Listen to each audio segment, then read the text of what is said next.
कि इस हेयरिंग में क्या तय हुआ है? अभी जजमेंट नहीं आई। वैसे तो जाते जाते बेंच ने ये कह दिया था कि आप वक्त ज़ाय किए बगैर लगाएं आज ट्राइब्यूनल्स को और उनसे काम शुरू कराएं, हमारे फैसले का भी इंतज़ार मत करें।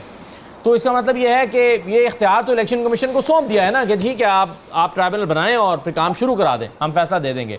लेकिन क्या उसूल तय हुआ है आज?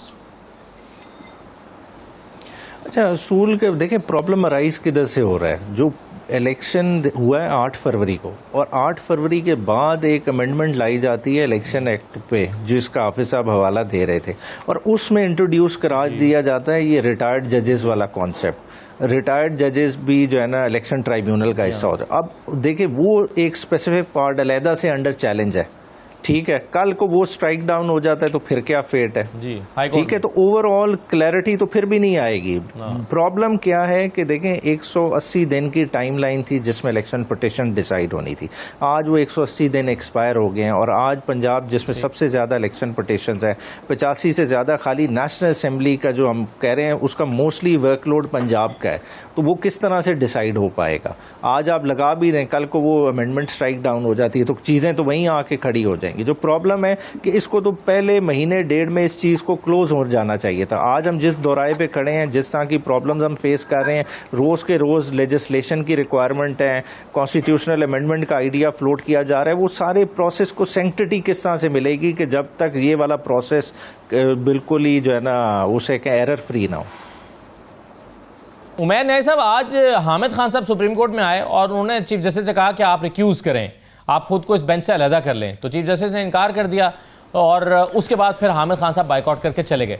दिलचस्प बात यह है कि हामिद खान साहब जो हैं वो सलमान राजा साहब के वकील थे, और सलमान राजा साहब जो हैं वो किसी और रिस्पोंडेंट के वकील थे। अब हामिद खान साहब ने जो सलमान राजा को रिप्रेजेंट कर रहे थे वो तो बाइकआउट करके चले गए, लेकिन सलमान राजा जो हैं वो किसी और को रिप्रेजेंट कर रहे थे, उन्होंने बाइकआउट नहीं किया। तो ये क्या पार्टी पॉलिसी थी, या जाती तौर पर हामिद खान ने या सलमान राजा ने फैसला किया था, या ये कोई स्ट्रैटेजी थी? आपको क्या समझ आती है?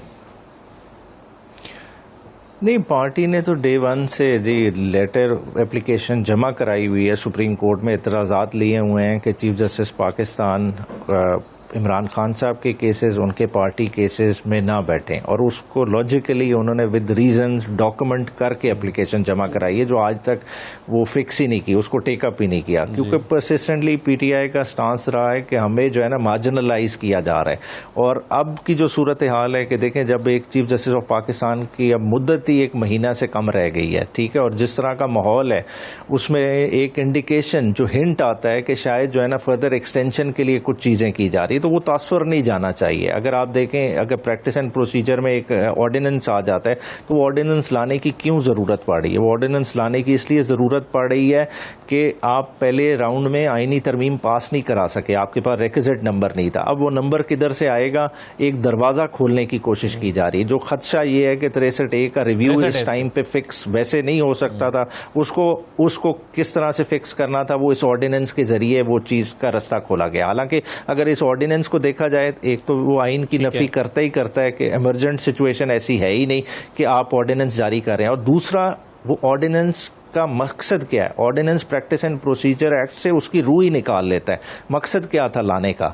एक्ट लाने का मकसद ये था कि पावर एक पर्सन के पास ना हो, जो बेसिकली जो मास्टर ऑफ रोल का कॉन्सेप्ट है कि मास्टर ऑफ रोल जी चीफ जस्टिस नहीं है, अब एक कमेटी करेगी, तो आपने दोबारा से मास्टर ऑफ रोल तो चीफ जस्टिस ऑफ पाकिस्तान को बना दिया। जब आपने थर्ड बंदा उनकी चॉइस पे रख दिया, तो फिर अगर तीसरा एक डिसेंट भी कर ले तो वो डिसेंट तो मानी ही नहीं रखती, क्योंकि 2 तो एक तरफ जाएंगे, जब 2 एक तरफ जाएंगे तो वो मर्जी का कोई फैसला कर लें। तो बेसिकली उस एक्ट के जरिए वो नफी कर ली। फिर 63A का केस की फिक्सेशन होती है 30 के बाद, फिर आप उसके बाद एक और ओपनिंग क्रिएट कर रहे हैं। ओपनिंग क्या क्रिएट हो सकती है? अगर फैसला अदरवाइज आता है तो आप हॉर्स ट्रेडिंग को एक दफा से दोबारा फरोग देंगे, और आप फिर देखेंगे कि छांगा मांगा की सियासत जिंदा होगी, और उस सियासत का फार रीचिंग नुकसान इस दफा क्या है? देखें, पीटीआई का अगर उस तरह से देखें एट स्टेक उस तरह से नहीं है। पीटीआई ने जो नुकसान उठाना था वो तो उठा चुकी हुई है। इस वक्त मसला क्या है कि एक रियासती सतून दूसरे सतून को गिराने जा रहा है, और इस गिराने की कोशिश में बहुत ज्यादा नुकसान हो जाएगा, जो कि हम समझ ही नहीं रहे। हम वो पेटी पॉलिटिक्स में पड़े हुए हैं। देखें, हमें समझने की जरूरत है कि क्या अगर फर्ज करें आपको ये कह दिया जाए कि जी चीफ हम जो नई वफाकी अदालत बना रहे हैं काजी फैसल साहब को उसमें नहीं लगा रहे, हालांकि उनको लगाए जाने में भी कोई इतराज़ नहीं वैसे होना चाहिए, लेकिन चलिए वो कह रहे हैं कि आपको अगर एतराज़ है क्योंकि आपने उन पर एतराज़ात दायर कर रखे हैं, तो क्या फिर आप मुत्तफिक है कि हाँ फिर ठीक है, ये जो इसका क़याम है वो बिल्कुल सही है वफाकी अदालत का? अच्छा जी, बेसिकली देखें, हमारे यहाँ ब्रिटिश कॉलोनी हम रहे हैं, हमें जो लीगल सिस्टम मिला है हमने इनहेरिट किया है यूनाइटेड किंगडम से, ठीक है, वो ही हम निज़ाम चला रहे हैं। और अगर उस तरह देखें, कॉमनवेल्थ जितनी भी कंट्रीज़ हैं उनमें आईनी अदालत का कॉन्सेप्ट नहीं है। कोई भी आप उठा के इंग्लैंड से लेके देख लेंगे, जो भी आपकी टॉप कोर्ट है वो ही कॉन्स्टिट्यूशनल कोर्ट होती है। सुप्रीम कोर्ट के पास तमाम कॉन्स्टिट्यूशनल पावर्स हैं, आपकी हाई कोर्ट के पास तमाम कॉन्स्टिट्यूशनल पावर्स हैं। मसला क्या है कि आपको सुप्रीम कोर्ट का प्रेजेंट मिक्सचर पसंद नहीं आ रहा, आपने उन्हें अब रिजर्व सीट वाले फैसले की सजा देनी है, और वो सजा आप इस तरह से दे रहे हैं कि आप उस स्ट्रक्चर को तबाह बर्बाद करना चाह रहे हैं। आप चाह रहे हैं कि सुप्रीम कोर्ट हाई कोर्ट से भी ज्यादा कमजोर हो जाए। हाई कोर्ट के पास तो फिर भी कोई कॉन्स्टिट्यूशनल पावर्स रहेंगी ना, वहां बिल्कुल ही उनके दांत निकाल लें और मर्जी की एक अदालत खड़ी कर दी जाए, जो कि आपकी कॉन्स्टिट्यूशनल स्कीम ऑफ थिंग इजाजत ही कहीं से नहीं देता, क्योंकि इंडिपेंडेंस ऑफ जुडिशरी का प्रिंसिपल आपका डीपली इंट्रेंच्ड है। 18वीं तरमीम 21वीं तरमीम के केस में लॉ सेटल हो गया है, आईनी तरमीम को सुप्रीम कोर्ट देख सकती है, ये किसी भी टच स्टोन पे खड़ी नहीं रहनी।